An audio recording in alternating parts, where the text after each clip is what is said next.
வணக்கம். எல்லாரும் எப்படி இருக்கீங்க? நல்லா இருக்கீங்களா? இன்றைக்கி நான் பொரி மாவு உண்டை செய்ய போகிறேங்க. வாங்க எப்படி செய்யலான்னு பார்க்கலாம்.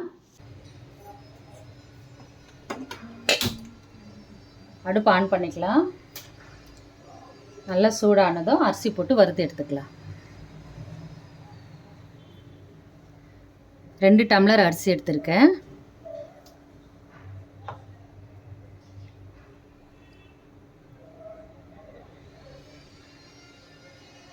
நல்லா சூடாயிடுச்சு.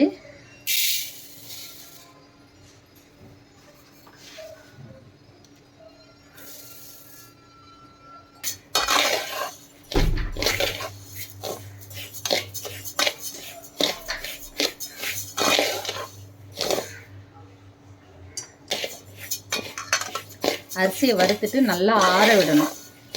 நல்லா ஆறின பிறகு தான் நம்ம அரைச்சி எடுக்கணும். ரொம்ப பவுடராக அரைக்கக்கூடாது. அரிசி நல்லா வறுந்துடுச்சு. ஸ்டவ்வை ஸ்லோ பண்ணிக்கலாம். பாருங்கள், இந்த அளவு வரணும். ஒரே ஈக்குவலாக வந்திருக்கு பாருங்கள், நல்லா வறுந்துருக்கு.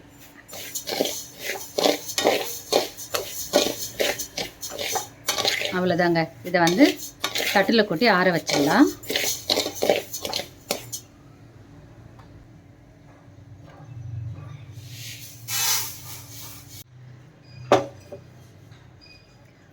அரிசி நல்லா ஆறிடுச்சு. நம்ம அரைச்சி எடுத்துக்கலாம்.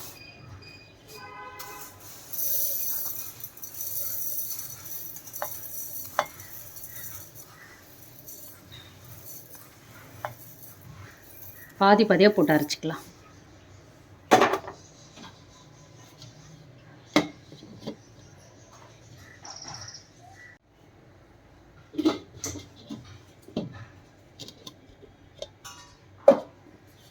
பாருங்கள், இந்த அளவுக்கு அரைச்சா போதும். ரொம்ப மாவாட்டம் அரைக்கக்கூடாது, குறை குறைன்னு அரைக்கணும்.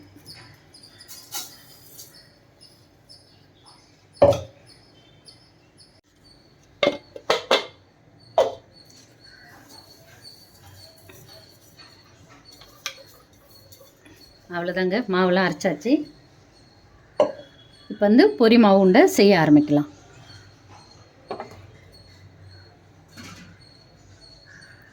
பாத்திரம் வச்சுட்டு அடுப்பு ஆன் பண்ணிக்கலாம்.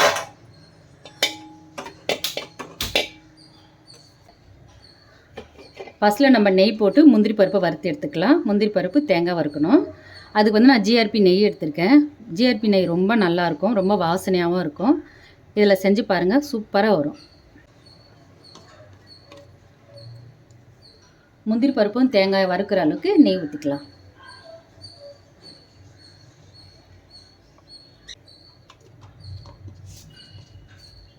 நெய் நல்லா சூடாயிடுச்சு. முந்திரி பருப்பை வறுத்து எடுத்துக்கலாம். ஸ்டவ் மெதுவாக வச்சுக்கோங்க.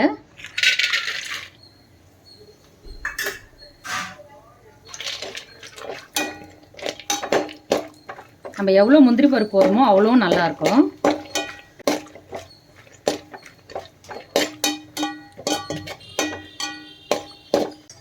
நான் 1/4 கிலோ வெல்லம் எடுத்திருக்கேன்.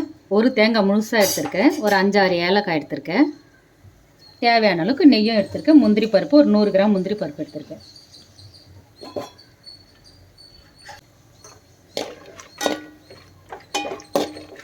இந்த பொரி மாவு உண்டை பசங்களுக்கெல்லாம் செஞ்சு கொடுங்க. உடம்புக்கு ரொம்ப நல்லது, ரொம்ப சத்தானது.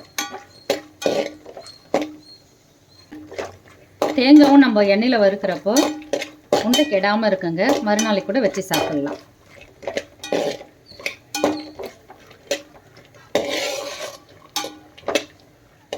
இப்போ நம்ம தேங்காயும் சேர்த்துக்கலாம்.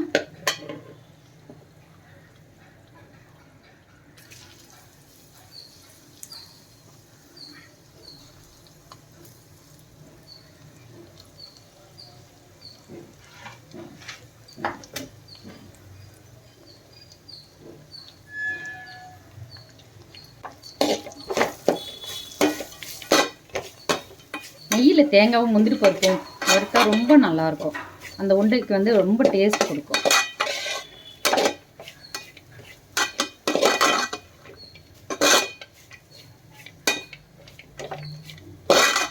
இதை நம்ம நம்ம வீட்டு அரிசியில் தான் செய்யணும்னு இல்லைங்க, ரேஷன் அரிசியில் கூட செய்யலாம், ரொம்ப நல்லாயிருக்கும்.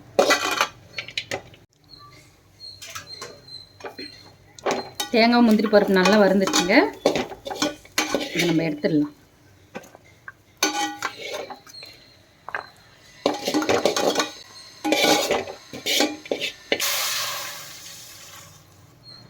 ரெண்டு டம்ளர் அரிசி எடுத்திருக்கேன், அதுக்கு 5 டம்ளர் தண்ணி ஊற்றினா போதும்.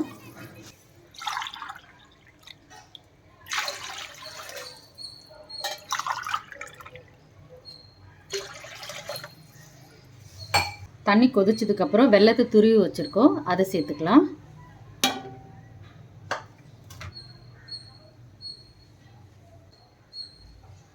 சும்மா ஒரு சிட்டிக்கு உப்பு போட்டுக்கலாம். ஏன்னா அந்த உப்பு சேர்க்குறப்போ டேஸ்ட் ரொம்ப நல்லாயிருக்கும். தண்ணி கொதிக்க ஆரம்பிச்சிச்சுங்க, வெல்லமும் ஏலக்காயும் சேர்த்துக்கலாம்.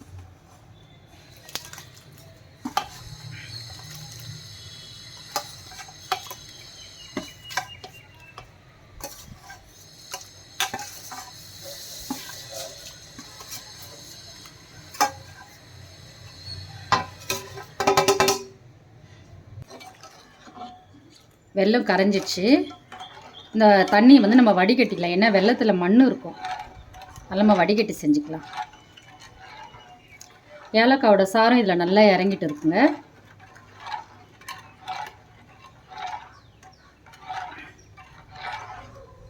அதனால் ஏலக்காய் இல்லைன்னா பரவாயில்ல, வாசனைலாம் போகாது, எல்லாமே தண்ணியில் இறங்கிட்டு இருக்கும்.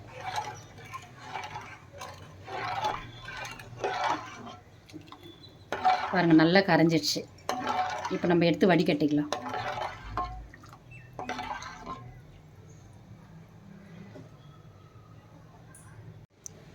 பாருங்கள், வெல்லத்தை வடிகட்டிட்டேன். அடியில் பாருங்கள் மண் இருக்குது. இந்த ஏலக்காய் தூள் இருக்குல்ல, அது பக்கத்துலேயே பாருங்கள் எவ்வளோ மண் இருக்குது பாருங்கள். இதெல்லாம் நம்ம அப்படியே போட்டு செஞ்சோம்னா நம்ம அந்த உண்டில் ஃபுல்லாக மண்ணாயிடும், சாப்பிடவே நல்லா இருக்காது. அதனால் எப்பவுமே பாவு இது மாதிரி காய்ச்சி எடுத்து வடிகட்டிடுங்க.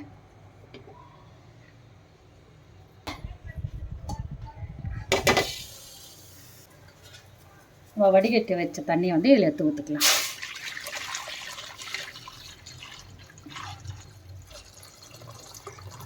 அப்படியே மேலோட்டமாக ஊற்றுங்க, அடியில் வர்றது நிறுத்திடுங்க.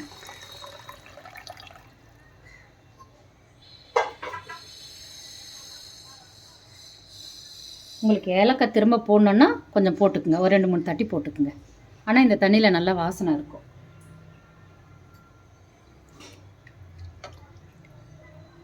வாசனையாக தாங்க இருக்குது, ஏன்னா அந்த சார் ஃபுல்லாக இதில் இறங்கிடுது இல்லையா, வாசனை அப்படியே தான் இருக்கும். வேணும்னா ஒரு 2 தட்டி போட்டுக்கலாம்.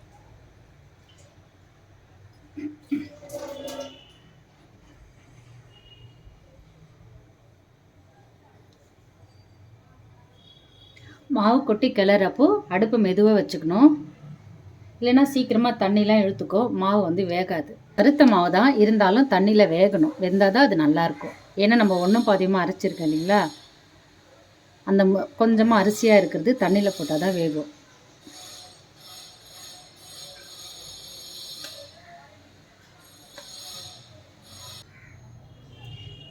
இது மாதிரி நம்ம சாயந்தரத்தில் செஞ்சு வச்சிட்டோம்னா பசங்க ஸ்கூல்லேருந்து வருவாங்க இல்லையா, வந்த உடனே அவங்க கொடுக்கலாம், பசியோடு வருவாங்க. வந்ததுக்கப்புறம் இது கொடுத்தோம்னா அவங்களுக்கு எனர்ஜியாக இருக்கும், ரொம்பவே நல்லாயிருக்கும், ரொம்ப ஈஸியாகவும் செய்யலாம்.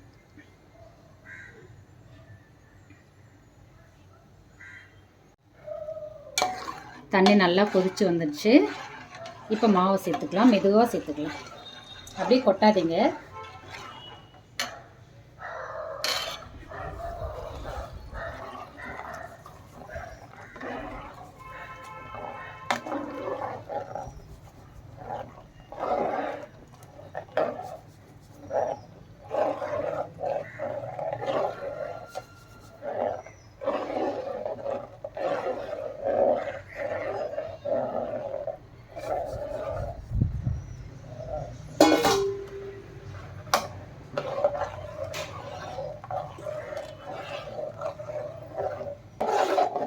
பாருங்க, நல்லா வெந்து வருது.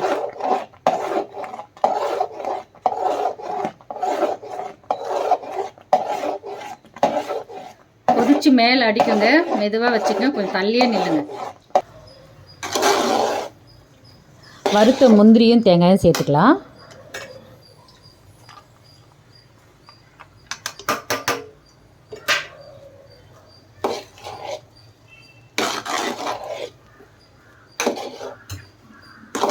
இந்த நெய்யில் வறுத்த இல்லைங்க முந்திரி பருப்பும் தேங்காயும் நல்லா வாசனையாக இருக்குதுங்க.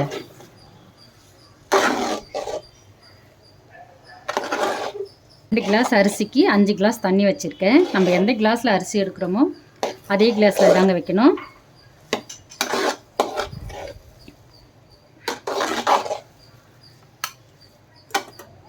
மேலே கொஞ்சம் நெய் ஊற்றிக்கலாம். மேலே கொஞ்சம் நெய் போட்டுக்கலாங்க.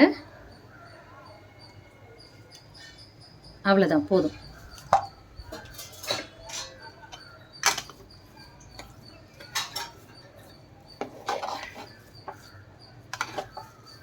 நம்ம ஸ்டவ் ஆஃப் பண்ணிடலாம். கொஞ்சம் சூடாறின பிறகு நம்ம அப்படியே கடகன்னு உண்டை பிடிச்சிடலாம்.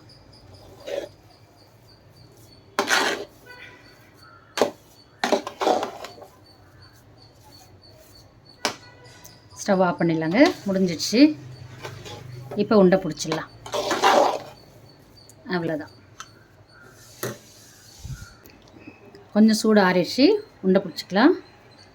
பெரிய உண்டை வேணுனாலும் சைஸுக்கு ஏற்ற மாதிரி பிடிச்சிங்க. பெருசாக வேணாலும் பரவாயில்ல, சின்னதாக வேணாலும் பரவாயில்ல.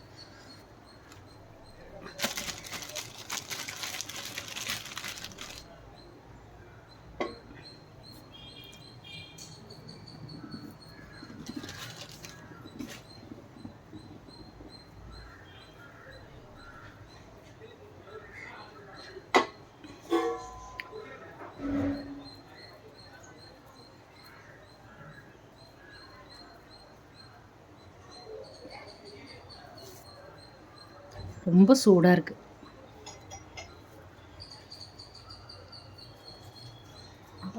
பொரி மாவுண்டை செஞ்சு முடிச்சிட்டேங்க. ரொம்ப ஈஸியான ரெசிபி தான். நீங்களும் உங்கள் வீட்டில் செஞ்சு பாருங்கள், ரொம்பவே நல்லாயிருக்கும். இந்த வீடியோ பிடிச்சிருந்தா லைக் பண்ணுங்கள், ஷேர் பண்ணுங்கள், கமெண்ட் பண்ணுங்கள், மறக்காமல் சப்ஸ்கிரைப் பண்ணுங்கள். இன்னொரு வீடியோவில் பார்க்கலாம்.